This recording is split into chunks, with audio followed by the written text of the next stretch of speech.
And so people, no matter what the words are and you know, the values of the program, even if the program is got a great mission statement, people default to doing what they know how to do, which is very service-oriented relationships. So I'm wondering a little bit, and I'll talk about what I do, what is it that you're currently doing to make sure that the peers that you work with are actually practicing peer support? What are the teachings, what are the tools that you're currently using to sustain those values? Or are you not?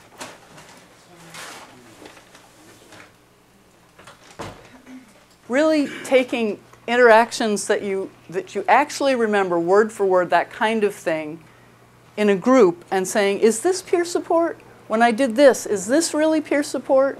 You know, so that you get really good at thinking about when you're doing peer support and when you're not. For example, if I were in a peer specialist role and I came in to work with, let's say it's a peer bridger, because I know that program. Let's say I'm a peer bridger and I come in to work in a state hospital and I say, you should take your medication. Is that a peer support statement or interaction? Absolutely not. So we want to get good at even catching the subtleties of when we're doing it and when we're not. It doesn't mean that we're good or bad. It just means that we're getting more self-aware. So it's very important that we get clear not only what the values are, not only what, you know, peer support really needs to sustain itself, but how we teach it and how we sustain it, how we evaluate it, supervise it. I always get accused of using supervision, and people think it's a dirty word, but I guess it's because you've had bad supervisors or whatever. I always had great supervisors. So in any case, I'm going to talk a little bit from some of the kinds of stuff that I've been teaching to help build these conversations into the culture. And then I'm going to talk a little bit about evaluating how we sustain that kind of culture. And in that, please raise interactions that you've had, raise issues in your peer centers, ask questions. We want to make this really practical so that you can bring some of these skills home and make them work for you. Okay? All right.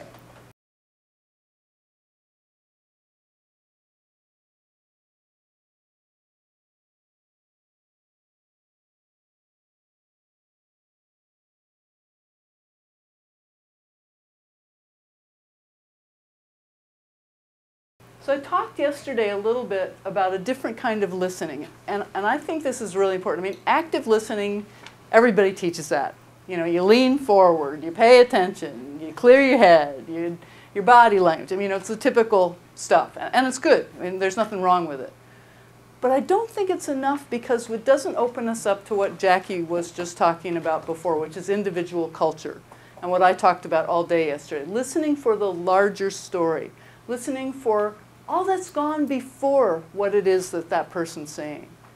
So we have to, even what's tempting, and as I said this yesterday, is to start listening from a place of comparison. For example, yeah, I've been in a hospital, so I know exactly what you're going through. We don't. But it's a fine line because the trick is people feel heard and validated if you have shared similar experiences. You know, for example, when you go do peer support with people you've not met before and you tell them a little bit of your story, do they just sort of light up? So the balance of listening from your personal experience or relating, connecting based on your personal experience, opening up a possible door to a different conversation, but then stepping back and listening from a place of not knowing. And that means listening for what kinds of things?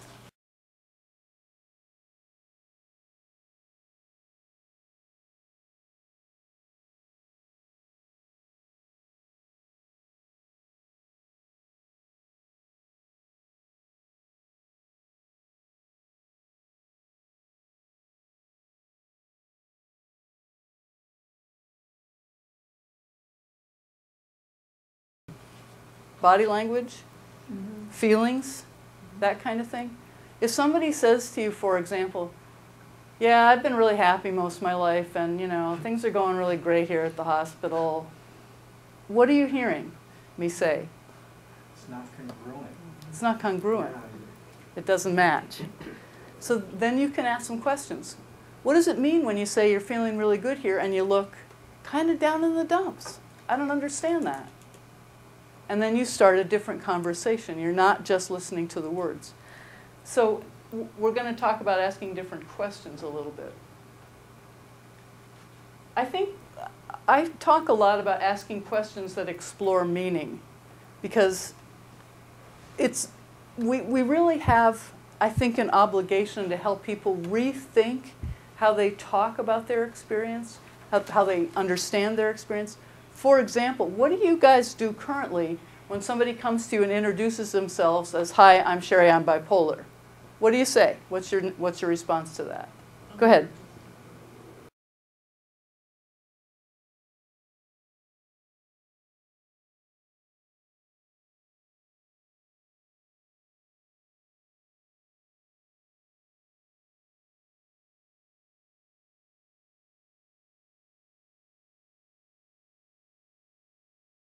Help me understand what that looks like for you.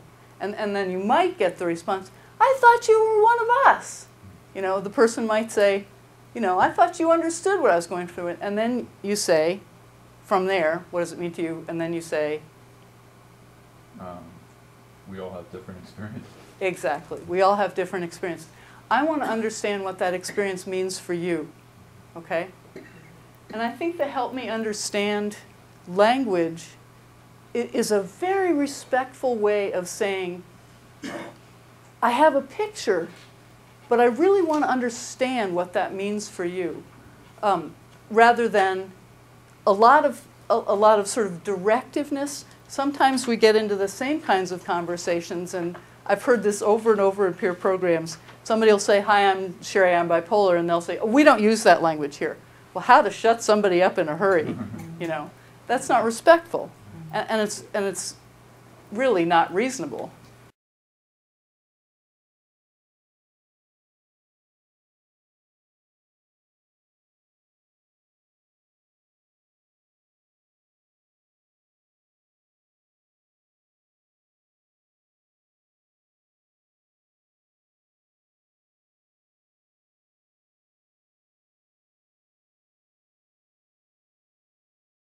I think, though, what we really have to do, if these relationships are truly going to be mutual, is simply say, you know, when I first got diagnosed, it was really helpful for me too. And then, you know, these things happened and it didn't really work for me so well anymore. Rather than saying, that's what you know now, and I'm here to help you move on. Mm-hmm. And do you see the difference in those two narratives? Mm-hmm. And that makes it mutual, because then the person can bounce off of your story and say, well, what do you mean? That starts a very different conversation than an expert-patient kind of relation.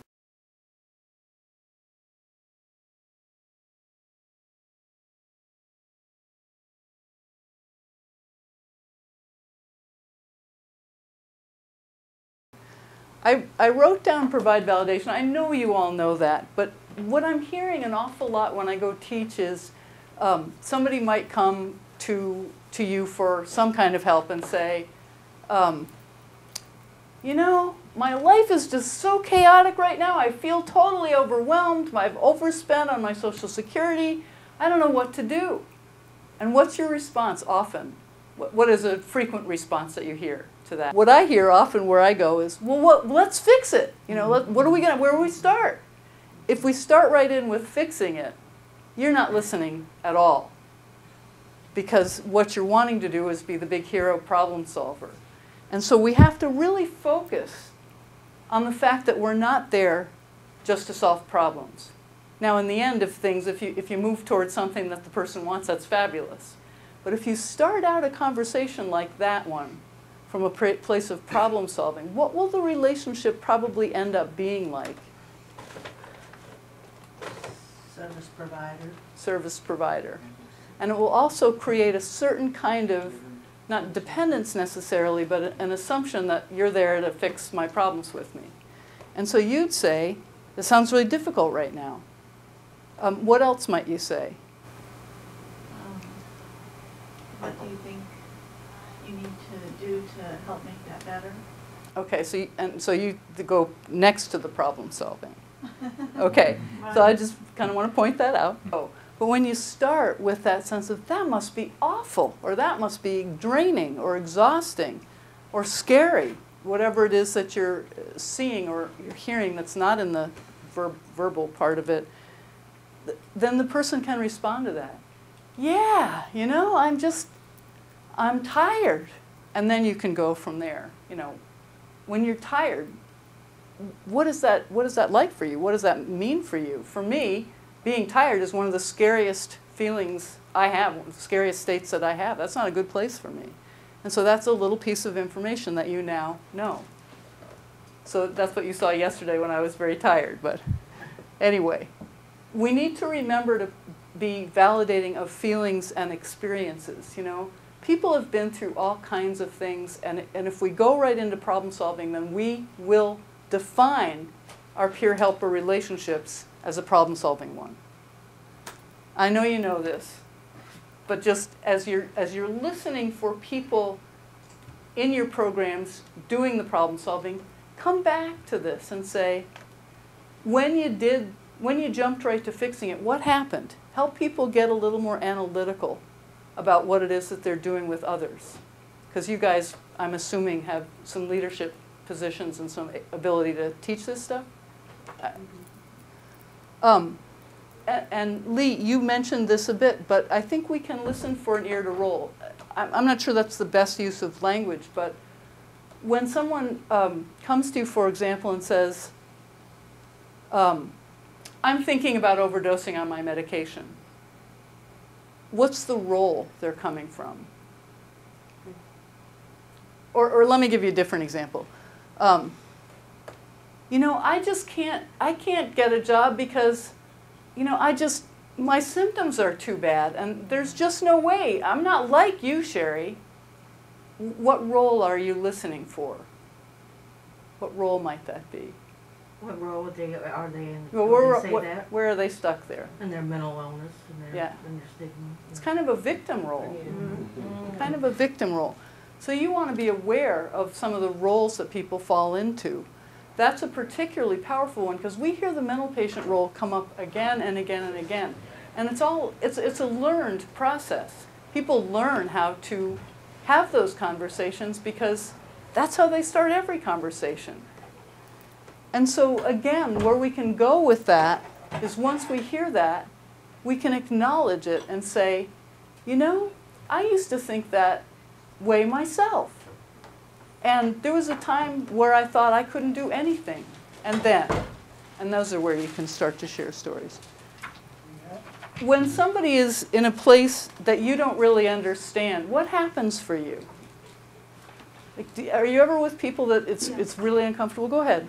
I had a friend, and I think I want to get back to what you said about groups too, but I had a friend that was at the program that I used to run, and every couple of weeks he'd come in, and he was so wound, and it was talking a mile a minute about, in a language, I mean, even the words I didn't understand. The words were like in a foreign language for me, and the sentences didn't fit together. And so we reached an agreement. What I said when he'd come in like that is, I can totally be right here. It doesn't, you know, I don't fully understand what it is that you're saying, but I can be right here as much as I'm humanly possible. And I can do that for X amount of minutes. I literally could not listen because it was so big for more than about 20 minutes. And so we reached an agreement about that. I could certainly feel his pain. I certainly could hear some of the metaphors. I certainly could see the despair and relate. And I could share, as you say, the other 50%. And we negotiated that. Now, the question in our work is not, do we tell people they're out of reality or do we agree with them? The question is, how do we relate? How do we stay connected? So that's a really important point. And in a group... And I can do that one-on-one. I don't have right. a problem with it. But in a group, And so you could do the same kind of thing. Is I can hear this for 15 minutes, or 5 minutes, or we've got a group. So what is it? Say it, and then get the group culture used to connecting and also maintaining mutual responsibility. Honesty is particularly a difficult quality, especially when it's uncomfortable to be honest. Do we walk on eggshells around each other still? Sure. Yeah. We do. It's appalling. It's truly appalling.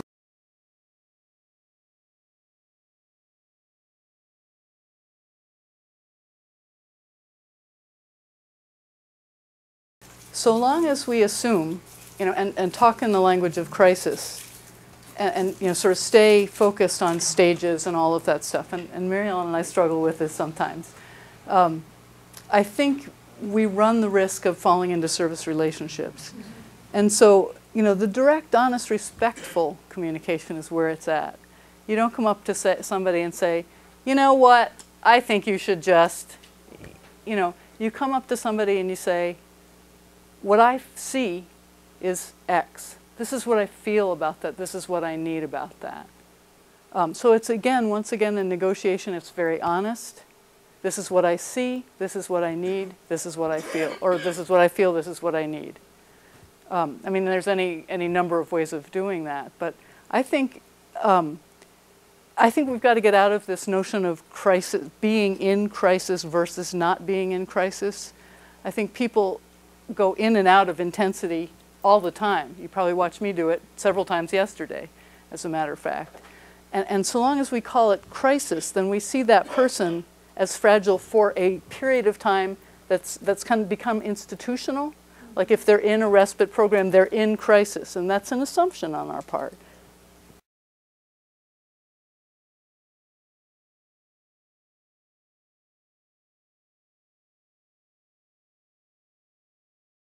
What I see lots of times is people getting pretty prescriptive when they're in specialist roles.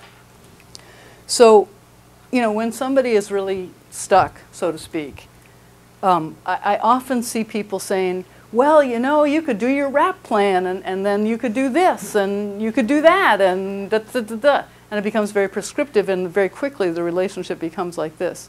And what I was saying before is, if you notice somebody stuck in a role that you may have experienced yourself, it's great time to say, I got to tell you, when I was in the hospital, this is where I got stuck, and this is what it did to my life.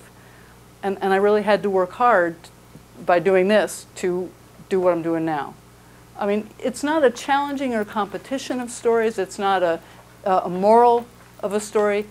It's a place of relating and saying, this is what, in so many words you're saying, this is what I see and hear that I can relate to. Is it anything like that? It's also providing some possibility that some people don't know exists. For example, coming back to the diagnosis story, Carol, if we can say, like the person who comes up to you and says, I'm bipolar, and you say, there was a time when this was a longer conversation, obviously, but there was a time when that label was really important for me too, and that opens up the possibility of knowledge that this person doesn't yet have in a way that's not saying, that's the old way of thinking, being prescriptive. Does that make sense? Yeah. Okay. Sure.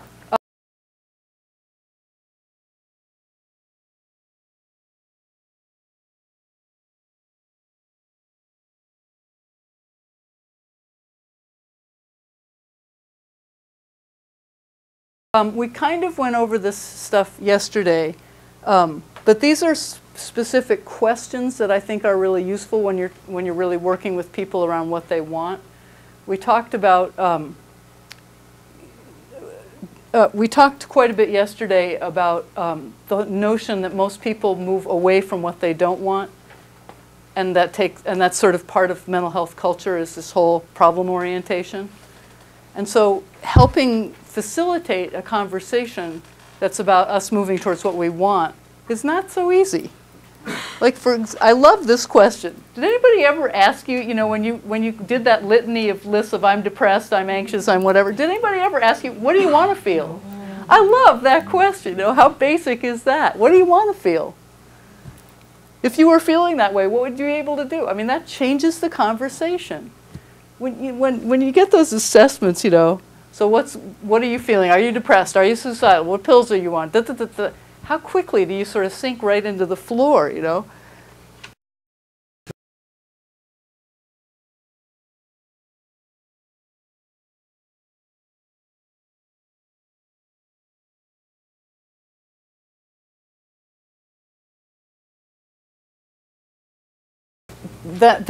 I agree and I worry.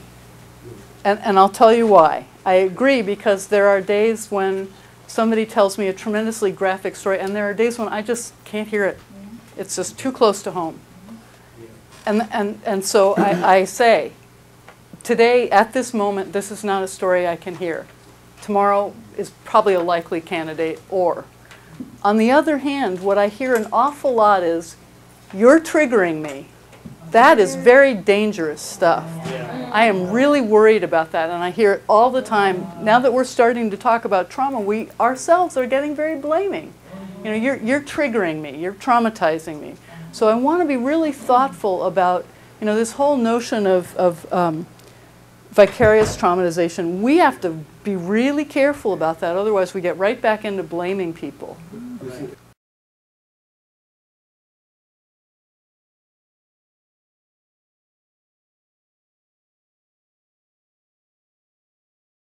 If we're going to get away from just support kinds of conversations which assume a problem orientation, we got to shift our gears.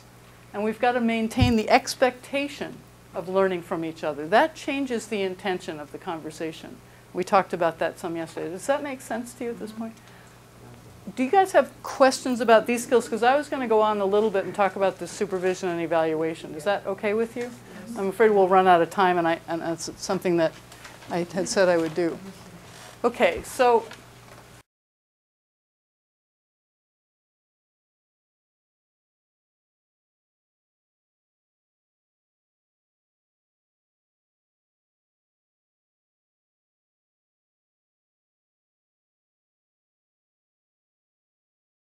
this is a different values sheet, but similar ones that Jackie handed out. These are some of the values that I've been working with in this peer support, What Makes It Unique paper. And I want to build on these. Because I think if we have a series of values that we can agree on, that really are absolutely essential to what makes peer support unique and distinct and different, then we can notice, be aware, measure, if you will, how those values look, sound, and feel when they're being enacted and when they're not. So we can get pretty aware in our programs and in our actions in our groups when things are being values-based and when we're straying. And I think that's the only method that's really going to be helpful in building this body of knowledge. Does that make sense to you? Okay, well, let's take a look at these. We talked about some of these yesterday. Could, for example, you notice when somebody was talking in a medical framework or not? Yeah. That's a pretty easy one. Okay. And would you agree that that's an essential element or essential value for peer support? Yes. Okay. And these are the questions you want to be asking around your programs and your groups and so forth and so on. I mean, don't take my word for it. These are just ones I'm making up. So. Maybe you can be clear of what it means, though. No, we don't know. Okay. Well, what I talked about yesterday is pretty much what I said earlier, which is listening without an analysis, listening without that lens, that framework, so we don't assume anything from that. One of the values I think I said yesterday, and I think is really important, is really focusing on evolution. And that means not personal outcomes and personal growth. It means relational, systemic growth, community growth, social change.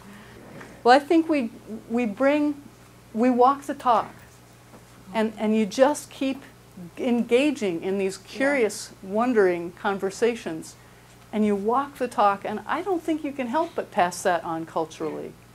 But if your motivation is to get people to change, you're a service. No, that's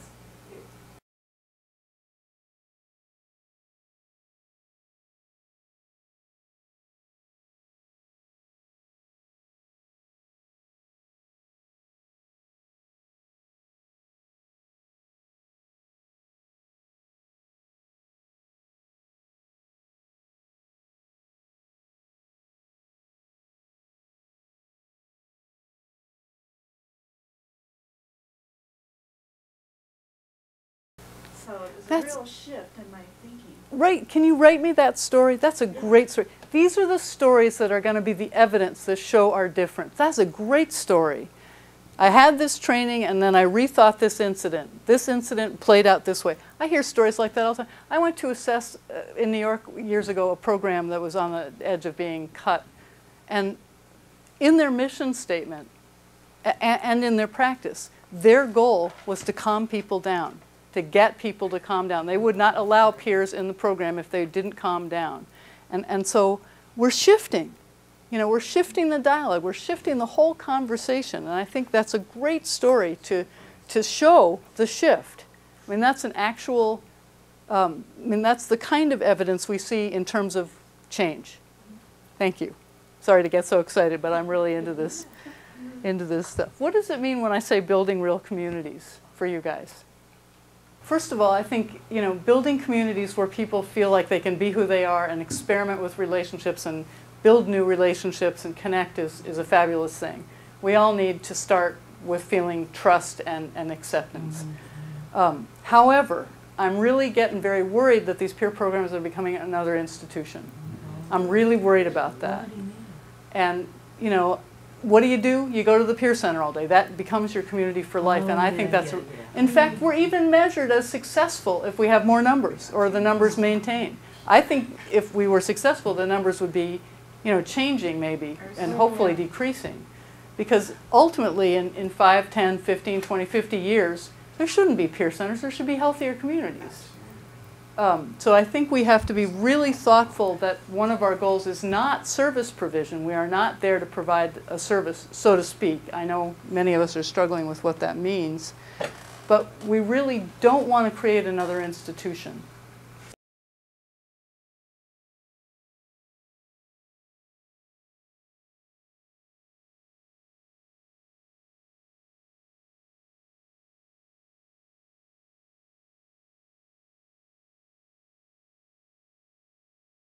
In this particular version of doing supervision or evaluation, one of the things you start with are your core set of values.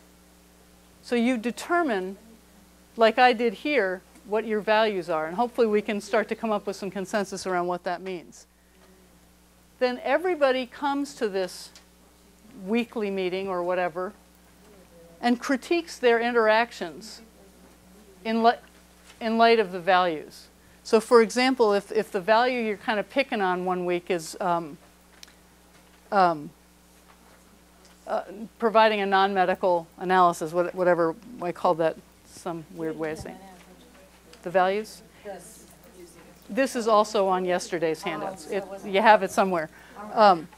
And so everybody gets used to coming in, having thought of an interaction in which they really could describe providing a non-medical analysis. They should also be able to describe an incident where they blew it.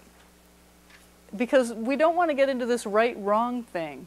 You're bad or you're not good because you're not doing good enough peer support. We want to get self-aware and self-reflective around a set of values. Then we're not measuring each other in terms of people to people, but how we're practicing what we believe we want to be practicing, which makes pretty good sense to me. In that, we can begin to use that information when we hear, see, and know what values in action actually look like or sound like.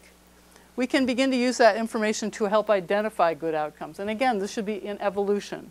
Good outcomes today will be different tomorrow. Cheryl McNeil and I have been working on this research project in Maine for the last 3 years. This is evidence, okay? This is what I'm talking about. This is an interview that Cheryl, the evaluator, did with a woman who had just come out of one of my peer crisis trainings.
That's the evidence that I'm talking about.